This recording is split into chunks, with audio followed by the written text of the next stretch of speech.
Bonjour frères et sœurs et bon dimanche à vous. J'espère que vous avez passé un agréable week-end. Le thème que nous allons développer ce matin est intitulé Les bénéfices de la faveur de Dieu. Les bénéfices de la faveur de Dieu. Un bénéfice est un avantage produit par quelque chose, tandis qu'une faveur est en général une chose que nous demandons à quelqu'un qui ne nous doit rien. La faveur, c'est quand Dieu nous donne ce que nous ne méritons pas. La faveur de Dieu nous fait briller, nous ouvre de grandes portes. Elle embellit notre destinée. Elle rend possible l'impossible. Elle nous élève, nous permet de réaliser de grandes choses. Peu importe si nous avions au départ des épaules solides ou pas. La faveur de Dieu brise la malédiction, brise la stagnation. Elle fait de nos ennemis notre marchepied. Une seule seconde, un seul instant de faveur de Dieu illumine toute une vie d'effort, toute une vie d'échec. La faveur de Dieu nous permet d'expérimenter le succès, la grandeur et la bénédiction. Cette faveur assure protection et restauration. Elle nous projette au sommet, nous rend indéboulonnables, indétectables par nos ennemis. La faveur de Dieu fera toujours la différence dans notre vie. Elle nous donnera une soif effrénée des saintes écritures. Elle bénira tout ce que nos mains vont toucher. Elle nous permettra de prendre le dessus sur chaque situation, sur chaque épreuve qui se dresse devant nous. La faveur de Dieu attirera le regard des hommes sur nous. Nous serons étincelants. Nous allons acquérir la sagesse divine. Nous serons une nouvelle créature. Nous allons croître en stature et grandir spirituellement. Nous serons agréables aux yeux de l'Éternel. Le Tout-Puissant aura en permanence son regard sur nous et sur notre progéniture. Lorsque la faveur de Dieu est projetée sur nous, la crainte de Dieu sera continuelle et permanente dans notre vie. Car celui qui recherche le bien s'attire la faveur, mais celui qui poursuit le mal en est atteint. La faveur de Dieu est une exclusivité des enfants de Dieu. D'ailleurs, le Proverbe 8, le verset 35 déclare, « En effet, celui qui me trouve a trouvé la vie. Il a obtenu la faveur de Dieu. » Une autre façon de souligner que nous devons rechercher l'Éternel pendant qu'il se laisse trouver. Car celui qui le trouve a la vie. Celui qui le trouve est impacté par ce dernier. Celui qui le trouve reçoit sa faveur et reflète l'émanation de sa gloire. Nous devons attirer l'attention de Dieu afin que sa gloire soit manifeste à travers les situations que nous traversons au quotidien. Plus notre foi est actionnée et nos prières passionnées envers le cœur de Dieu, plus nous allons déclencher les faveurs de Dieu dans notre vie. Tout en sachant que Dieu est fidèle, tout en sachant que Dieu est grand et redoutable, et que ce dernier est miséricordieux envers ceux qui l'aiment et qui gardent ses commandements. Nous devons savoir que Dieu n'agit pas en fonction de notre expérience, de nos noms de famille, de notre appartenance à telle communauté, à telle dénomination. Dieu agit et se révèle toujours à ceux qui craignent son saint nom, à ceux qui ont soif de sa parole, soif de sa présence, à ceux qui le recherchent sans cesse, à ceux qui obéissent à sa parole et vivent dans la sanctification et la purification. Dieu accorde toujours sa faveur à ceux qui l'adorent sans honte, sans artifice, à ceux qui l'adorent en vérité et en esprit. C'est ce que déclare l'Écriture dans Jean 4, le verset 23. Mais l'heure vient, elle est déjà venue, où les vrais adorateurs adoreront le Père en esprit et en vérité, car ce sont là les adorateurs que le Père demande.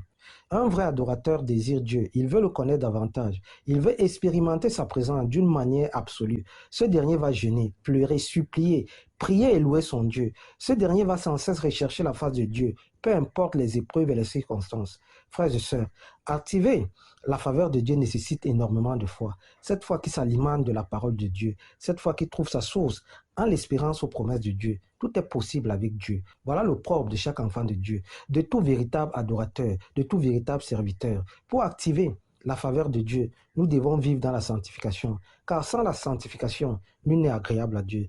1 Thessaloniciens 4, le verset 3 à 5 déclare, « Ce que Dieu veut, c'est votre sanctification. C'est que vous vous absteniez de l'impudicité et que chacun de vous sache posséder son corps dans la sainteté et l'honnêteté, sans vous livrer à une convoitise passionnée comme font les païens qui ne connaissent pas Dieu. Nous devons avoir une attitude intérieure saine, pure et éclairée par le Saint-Esprit. Et notre statut extérieur doit refléter la nouvelle naissance. Pour être candidat à la faveur de Dieu, nous devons marcher par l'Esprit et non plus par la chair. Le Saint-Esprit doit canaliser nos prières, nos louanges et nos chants. Le consolateur infaillible doit en permanence nous connecter à la parole de Dieu. Il doit nous affermir.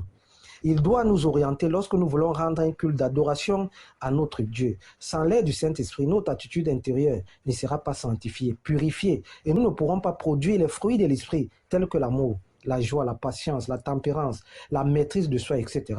C'est avec le Saint-Esprit que nous allons enclencher le processus qui mène à la faveur de Dieu. Si nous voulons trouver grâce aux yeux de Dieu, le Saint-Esprit doit nous couvrir entièrement. Il doit avoir une place de choix dans notre vie. Zacharie 4, le verset 6 déclare, ce n'est par la force, ni par la puissance, mais par l'Esprit. Sans le Saint-Esprit, nous n'aurons pas une connexion parfaite avec Dieu. Et chaque fois que Dieu entre en scène dans notre vie, c'est toujours par le biais du Saint-Esprit. C'est grâce à ce dernier que le Tout-Puissant combat à nos côtés, nous guide et illumine notre vie. Perdre le contact avec le Saint-Esprit, ça empêchait à Dieu de se mouvoir en nous. Ça empêchait à ce dernier de nous envelopper de ses ailes protectrices. Car si Dieu est avec nous, qui sera contre nous? Tout au contraire, nos combats seront ses combats. Et dès l'instant où se présentera un danger, c'est la prunelle de l'œil de Dieu qui se fermera afin d'empêcher à tout obstacle de freiner son plan divin dans notre vie. À cet effet, frères et sœurs, le psaume 31, le verset 20 déclare « Oh, combien ta bonté est grande, tu la tiens en réserve pour ceux qui te craignent, tu la témoignes à ceux qui cherchent refuge en toi face aux hommes. Notre Dieu est juste et bon, et ses bontés sont immenses et innombrables. Cependant, comment activer véritablement la faveur de Dieu dans notre vie? Retenons d'abord que nul n'est maudit, nul n'est rejeté de la face de Dieu.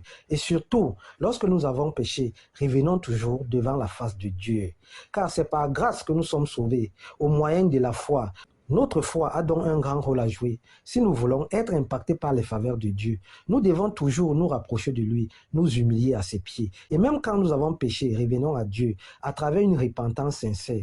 Car la repentance est la porte du ciel. Nous devons confesser nos péchés à Dieu, lui soumettre nos faiblesses, nos manquements, afin de prendre un nouveau départ, afin de prendre un nouvel envol sous la houlette bienveillante du Saint-Esprit. Trouver faveur aux yeux de Dieu, c'est être un homme ou une femme de prière. C'est l'interpeller au travers des Saintes Écritures. Car il y a une puissance incroyable lorsque nous élevons la parole de Dieu en priant devant lui. Dieu se glorifie toujours à travers sa parole. Cette parole est remplie de témoignages, de fidélité, de puissance. Elle sera manifeste et servira de signe que l'Éternel est bel et bien notre refuge, que l'Éternel est bel et bien notre forteresse. Bon dimanche et bon début de semaine. C'est ce thème qu'on avait à développer ce matin. Merci.